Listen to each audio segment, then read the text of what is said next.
Hello everyone and welcome back to Send Its Weather channel. Today we are looking at the latest from the models for the next couple of weeks, which will take us to the 4th of July. Independence Day, isn't it? We're having a look at the latest from the models to see what they are showing for the next couple of weeks, as we normally do. I'm going to be having a look at the 6Z suite of models, so the 6 AM runs today, and obviously for the other, like the ECM and the GM, the Canadian and the European model, they are the midnight runs. If you do enjoy today's video, consider leaving a like and subscribing to the channel. Really appreciate your continued support. One exam to go, and then the uploads will be sort of at standard and back to a regular format. But anyway, so at the moment we've got high pressure beginning to move to our east. It's just to our south at the moment, but it's beginning to transfer east.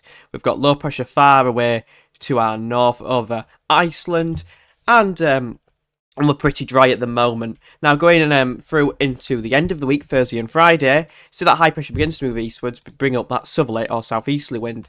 15 degrees firm is getting into many parts of the country, lifting the temperatures into the low to mid 20s and possibly even low 30s in the south and the east. We'll have a look at that in a little bit. But how do things develop as we go beyond? So you can see that we continue to bring in that out east-southeasterly wind going into the weekend before it does eventually get transferred to our east, and we lose that. And an area of low pressure pushes in from off the Atlantic, bringing cooler and fresher air masses in by the beginning of next week. So you can see we're bringing in like a northwesterly wind instead.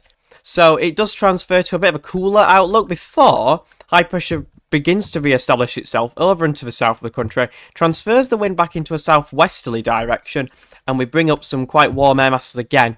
Little bit of uncertainty with this, but the GFS today, with the 6Z run, builds low pressure out to our west, so it's towards Greenland and Iceland. High pressures to our south and east, and winds are in from a very strong southwesterly direction. There could be some quite strong gusts in the north if this came off by the 27th of June. And that is bringing in, again, the 10 degrees firm. But heights are just extending to our north and east. Low pressures maintaining to our west.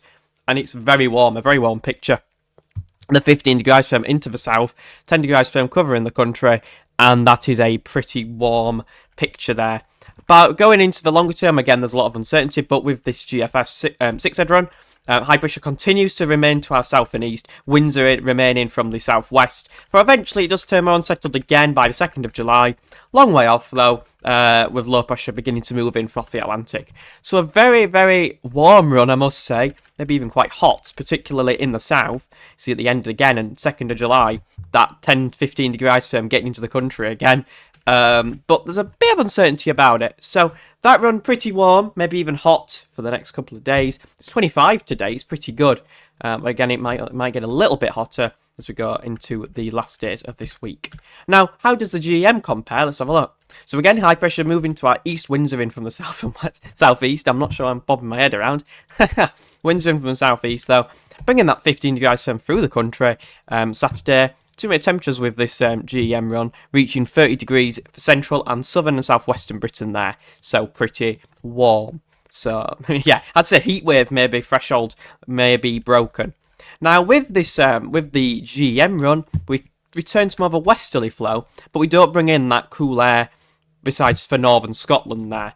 So we actually try and bring in a westerly flow, but heights remain in control. That low pressure skirts to our north towards Norway and Scandinavia. And high pressure tries to build again to our north. Tries to build towards Greenland, actually, but it doesn't successfully. But we just continue to bring in the wind from a southwesterly direction, keeping it quite dry and relatively warm, as you can see here. If we look at the upper air temperatures and then the two-minute temperatures, there you go, still 24, 25, so above average to a certain extent there, so pretty good. But a lot drier with the GM, besides for the far north, which may see a few patchy showers in places. But you can see quite a warm picture is still being illustrated by most of these models. Finally, moving on to the ECM WF model. You can see again high pressures out to moving to our east, winds in from the south or southeast, so going pretty warm. With this one, a little bit more of a westerly influence in the north by the early part of next week by Monday, so a lot similar to the GFS run. But it does try and bring back, it does bring a westerly flow, could bring a few showers into the north, but not too much, to be honest. Before again, very similar to the GFS, high pressure tries to build to our south and east, bringing up that southwesterly wind. Low pressure's out to our west, and we just continue to bring a sort of a west-southwesterly wind. However, it's more unsettled, particularly further north and west, with areas of low pressure pushing in from off the Atlantic. You can see just areas of low pressure moving in. It's quite a nasty one on the 30th of June for the north in particular, but of course it's a long way off. You can see a little bit cooler than the GFS run showed, but there's still quite high or quite warm air masses moving in from time to time, mixed in with cooler or interspersed with cooler air masses at times as well. So a pretty warm run, I'd say, above average. You can see that 15 degrees firm again. It's an above average run, really. You can see there on Saturday again, 30 to 31 degrees for central, just southern England there, for the Midlands into the southeast could be reached. So a pretty warm spell of weather is upcoming, if it's correct.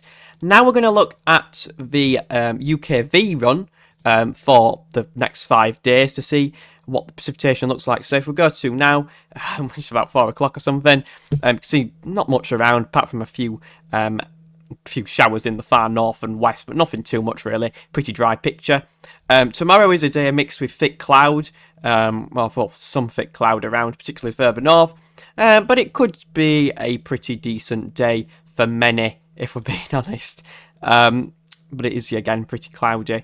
Into Friday, again, pretty dry. Few showers developing further north in the thick cloud, but not too much. On Saturday, few patchy showers around within the heat. There could be the odd thunderstorm for northwestern Ireland, but I'm not expecting too much. Again, a few showers for the south, but they're very light and very hit and miss, really. Before finally into Sunday, you can see a bit of a breakdown of the warm or hot spell with a weather front moving in from off the Atlantic, bringing in areas of wet weather, particularly to the west, before they fizzle out going into the latter part, or the start of next week. So today, if we look at the max temperatures, it's reached 26, 27 degrees, particularly in the south. Cooler as you head north, some places in Scotland reaching the low double digits, so pretty cool up there. Into Thursday, you can see the temperatures rise pretty quick, and by the afternoon on Thursday, a bit higher than they were before, 30 to 31 degrees for central southern Britain there, southwestern Britain further, cooler as you head north, and of course along the east coast as well, but it's still pretty warm there. 30 degrees is a heat wave level actually. Pretty muggy night for some on Friday, before we do see the temperatures again rise. Not as much as it was hinted at before, Friday, but again could reach 30 degrees for central and eastern Britain there in particular. Durham, Sheffield, for example, could see some high temperatures, and also for southwest England as well. But then, Saturday is the big day, a very warm night, and then Saturday, boom, you can see that eastern flank of the country, seeing the highest temperatures there with that southeasterly wind. I'll show you, it's like this. That southeasterly wind, and as you can see, temperatures potentially reaching 30 to 31 degrees, maybe even isolated 32, and there you can just see for Lincolnshire there, 33 degrees, a pretty warm or hot day, especially in the east. Be careful if you have any health problems or anything like that. It could be quite a bad day for you, and it is quite dry as well. Look at the humidity. The humidity levels are not that bad. They're not in the reds, so it shouldn't be too awful. All depends on the dew points, and dew points are pretty low as well, besides for central England. So it might not feel that bad, but we'll just have to wait and see. If there was any thunderstorms around, for example, on Saturday, there's some quite high levels of Cape. That's the energy for a thunderstorm. So some of these showers, if there were more of them, and we'll have to see if there's any developments, any little features, which do develop at late notice, see if any of those do develop, because if they do, there could be some quite big thunderstorms with those levels of Cape. But that's the forecast, so obviously turning warmer, even hotter into the weekend, well, the end of this week and into the weekend. Cooling down before the beginning of next week, and we'll just have to see how things develop beyond that. If we have a look, actually, I forgot to show this. If we have a look, and I go here, and we look at the GFS ensembles, there you go. For London today, you can see we are above average at the moment, reaching the 15 to 18 degrees firm by Saturday, Sunday, before you can see a big drop in the upper temperatures, but we are still remaining above average. Bit of uncertainty surrounding if we'll see any more cooler spells or Warmer spells like the GFS today showed a warm outlier, 15 degrees for moving in again on the 28th of June. But again, not too much. Precipitation anomalies are pretty dry. There's not much going on. Maybe a couple of showers in the south and east, but not too much expected. But you can see we are remaining above average with the upper temperatures. So we'll just have to wait and see. If we've had enough to where I am in Barnsley, a few more precipitation spikes, but again, we are remaining largely above average for the whole run, really. GFS going above and below the average line with anomalies positive and negative, showing the uncertainty, but it does look like we will remain above average. Temperatures probably remaining in the low 20s for many parts of the country. Illustrated for London there, remaining above 20 degrees for the next 2 weeks, with a few runs going up to 30 degrees. Might even reach that on Saturday or Sunday. So we'll have to wait and see how things develop. Thank you all very much for tuning into today's video. If you did find it informative, as I said before, consider leaving a like and subscribing to the channel. I do appreciate your continued support. I'll see you all in the next one. Bye everyone.